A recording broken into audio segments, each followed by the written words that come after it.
સેવા પધરાવતા પહેલા ધીરજ ગુમાવી દેશે. ભાઈ આપણાથી તો બને ત્યાં સુધી કરીએ, પણ આપણાથી ના થાય ત્યારે કોણ કરશે, પછી આપણને દોષ ના લાગે.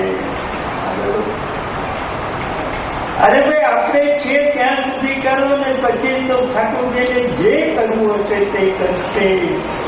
પછીની ચિંતા શા માટે? ઘરમાં પરિવારને કહી દેવાનું આ ઠાકોરજી મારા માટે. તમને 100 વાર ઠાકોરજીની જરૂર લાગે તો હું તમને સોંપીશ, નહીં તો તમારી દયા ઉપર હું ઠાકોરજીની સેવા કરતો નથી.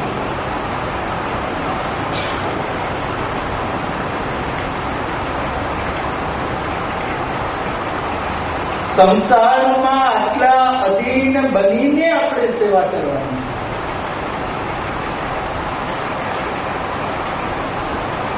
આ ઘર ઠાકોરજી, હું એમાં ભાડુઆ જ છું અને ભાડું ભરું છું માટે રહું છું. સેવા એ ફળ.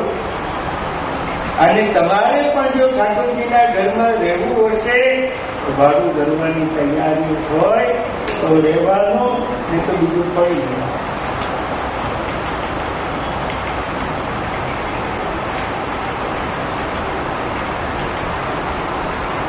જરાય વાંધો નહીં આવું કહેવાને. આપણે એવું કહીએ મારું છે અને મારે તમારી જોડે નથી ફાવતું તો ઝઘડો. ઠાકોરજી માટે કહેવામાં કોઈ ઝઘડો નહીં.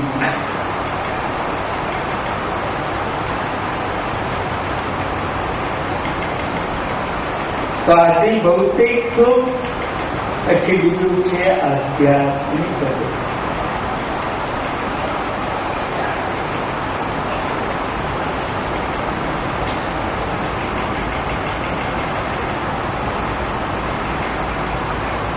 પહેલા દેહના દુઃખ વિચાર્યા, ત્યાંથી ભૌતિક.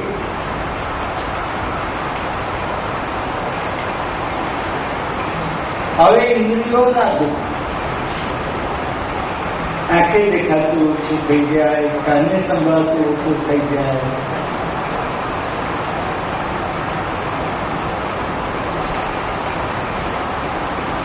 આ બધા આધ્યાત્મિક દુઃખ. એ પણ હસ્તે મળે.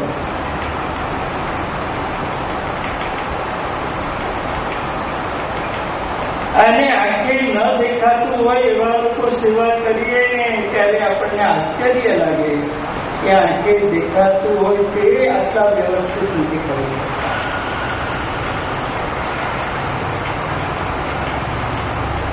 અને એવાને આમ પાછો ભગવાન અનુભવ પણ કરાવ્યા.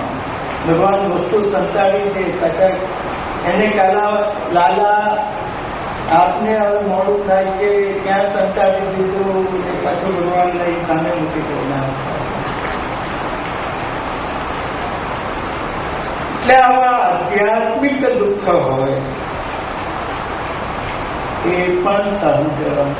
ના હવે આપણને દેખાતું નથી એટલે હવે સેવા બેવા પધરાઈ તો એવું નહીં થાય. ત્યાં સુધી કરવું જ છે.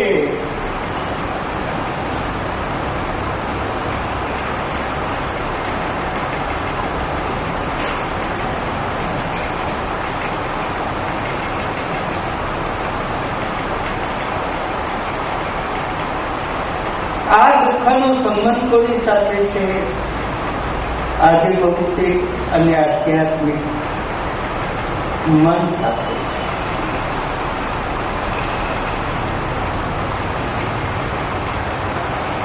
મન શરીર સાથે જોડાયેલું હોય તો દુઃખ અનુભવાય, નહીં તો નહીં.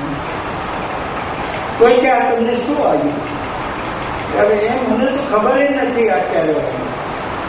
તો આ જયારે વાગ્યું ત્યારે આપણું મન દેહ જોડે જોડાયેલું નતું, બીજા વિષયમાં જોડાયેલું હતું. તો આટલું મોટું આમ વાગ્યું તો જ ખબર ન પડી.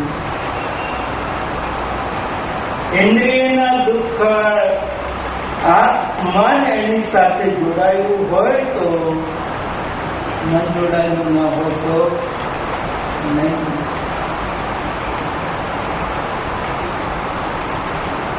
ઉઠ બેસ દોડાદોડ કરીએ તો થાક લાગે જ નહીં.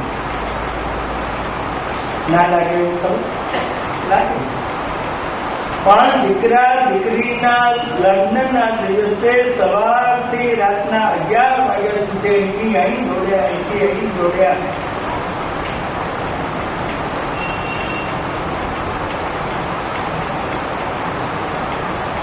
થાક લાગ્યો? ના ના ના. અચાનક તમે બેઠા હોય ને પછી હવે આ દીકરીને વળાવવાનો સમય થયો ને પાછા ઉભા થઈ દોડ્યું. અને આ બધું જયારે પતી જાય એટલે જયારે આપણા ઉપર આખો ગિરનાર જાય ના બેસે. હા,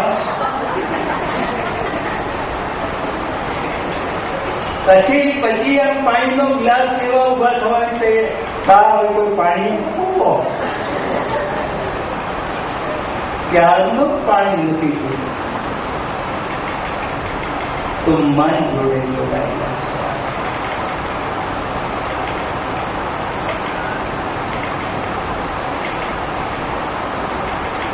તો ઇન્દ્રિયોને વશમાં રાખવાથી આધ્યાત્મિક દુઃખ નહીં જાય.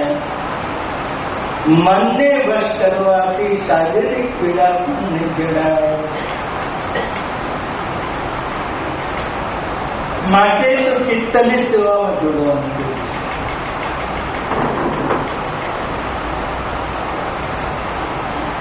હવે આજે દૈવિક દુઃખ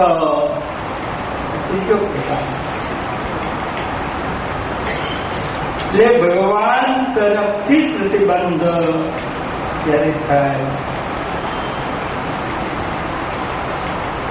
પ્રભુ આપણને સેવામાં આગળ વધવા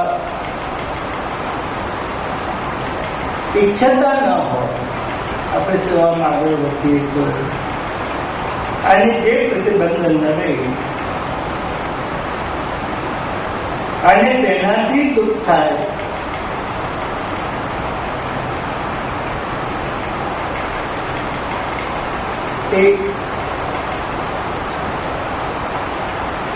તો મનમાં કેવી ભાવના રાખી અને આ દુઃખો સહન કરવા એનો ઉપાય કે છે તક્રવત દેહવત ભાવ્યમ જડવત ગોપભાવ્યવત.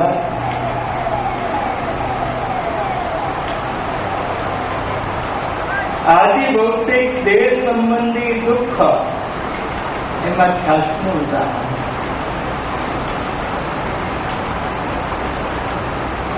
ઇન્દ્રિય સંબંધી આધ્યાત્મિક દુઃખ એમાં જળભરતનું ઉદાહરણ. અને આજે દૈવિક પ્રતિબંધ એમાં ગોપભાવ્યનું ઉદાહરણ.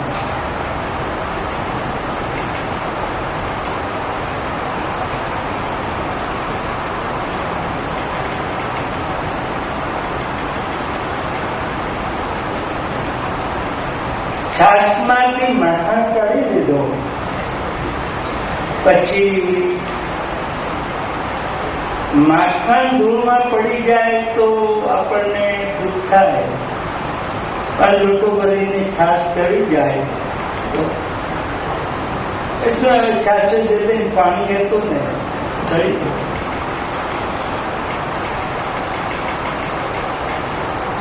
તો શરીર સંબંધી આ શરીર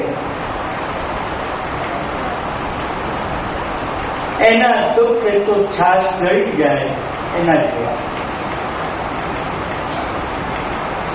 અને છૂટી જાય તો શું ચિંતા.